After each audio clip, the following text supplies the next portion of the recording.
आज आपण दुसऱ्या सेशनला सुरुवात करत आहोत। त्यामध्ये दुसरा जो गुणधर्म आहे त्या दुसऱ्या गुणधर्माची आज आपण माहिती घेणार आहोत। दुसरा गुणधर्म काय आहे मित्रांनो, तर ratios of areas of two triangles with equal heights are proportional to their corresponding bases. आता हे सिद्ध करत असताना आपण काय केलेलं आहे, तर या ठिकाणी दोन आकृती काढत असताना दोन्ही आकृती अशा काढलेल्या आहेत की त्यांची इथं मी एच मांडलेला आहे, इथं एच मांडलेला आहे, म्हणजे दोघांची उंची समान आहे। इथं B1 मांडला, इथं B2 मांडला, याचा अर्थ दोघांचा पाया हा कसा आहे, भिन्न आहे। तर अशा पद्धतीने आपण ह्याचं आता कसं हे सिद्ध करायचं ते आपण बघूया। आता ह्याचं आपण गिवन फर्स्ट वी ठीक आहे। तर आता ह्याचं गिवन काय होईल बघा, इन ट्रायंगल ABC पहिल्यासारखंच आपण बघूया, segment AD is perpendicular to side BC and in second triangle, that means triangle PQR, segment PS is perpendicular to side QR। आता याच्या व्यतिरिक्त अजून काय तुम्हाला दिसते, तर ह्या दोघांची हाईट ही समान दिसते। ह्याच्यावरून काय आपण म्हणू शकतो, तर AD म्हणजे segment AD is equal to segment PS is equal to H, म्हणजे दोघांची उंची समान आहे। ठीक आहे। आता बघा इथं आपण तुझं काय प्रूव्ह करायचं आहे, तर ratios of areas of two triangles, म्हणजे पहिल्या त्रिकोणाचा एरिया म्हणजे area of triangle ABC divided by area of triangle PQR with equal heights, म्हणजे दोघांचे हाइट इक्वल आहे। कसं असतात, are proportional to their corresponding bases, म्हणजे त्यांचं बेस। आता करस्पॉन्डिंग म्हणजे हा त्रिकोण ABC चा बेस पाया कोणता आहे, तर BC divided by in triangle PQR, QR is its base, so we have to prove area of triangle ABC upon area of triangle PQR is equal to BC upon QR।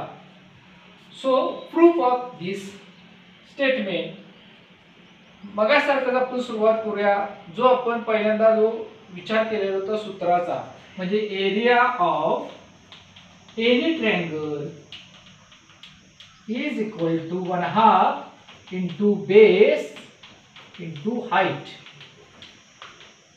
आता पहिल्या त्रिकोणाचा आपण विचार करूया, त्रिकोण ABC चा। So area of triangle ABC is equal to 1/2 into base BC into height. आता इथे मी हाइट काय करतो, AD च्या ऐवजी डायरेक्ट H1, कारण H आपण घेतली आहे। This is equation first. Now similarly in the second triangle, that means area of triangle PQR is equal to 1/2 into its base is QR into again its height is H। This is equation 2. So we divide equation 1 by 2.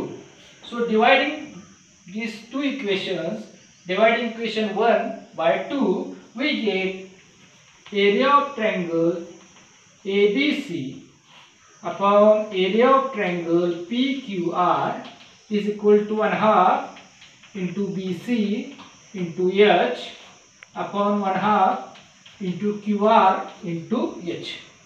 So 1/2 get cancelled, H get cancelled, so we get BC upon QR। अशा पद्धतीनं आपल्याला इथं prove झालेला आहे, area of triangle ABC upon area of triangle PQR बरोबर BC upon QR। म्हणजेच अशा पद्धतीने आपण हे सिद्ध केलेलं आहे। कोणताही त्रिकोणाचा जर आपण विचार केला तर आपल्याला असं सांगता येईल, कोणत्याही त्रिकोणाचा एरिया म्हणजे area of triangle first upon area of triangle second is equal to पहिल्या त्रिकोणाचा पाया B1 भागिले दुसऱ्या त्रिकोणाचा पाया B2. तर अशा पद्धतीनं दुसरा गुणधर्म आहे, त्या दुसऱ्या गुणधर्माचा आपण वापर केलेला आहे, आज तुम्हाला सांगितलेला आहे. आता तुमच्यासाठी एक स्वाध्याय येतो मित्रांनो. आता इथं मी फक्त थोडासा बदल करतो. इथं मी काय करतो बघा, ratios of areas of two triangles with equal base are proportional to their corresponding. आता बेसच्या तिथं मी हाईट करतो आणि हाईटच्या तिथं बेस करतो. तर हा जो गुणधर्म आहे इथं, हा गुणधर्म तुम्ही तुमच्या पद्धतीनं कोणती दोन त्रिकोण घेऊन हा गुणधर्म तुम्ही घरी सॉल्व्ह करायचा आहे. काय अडचण आल्यास तुम्ही माझ्याशी संपर्क साधा. धन्यवाद.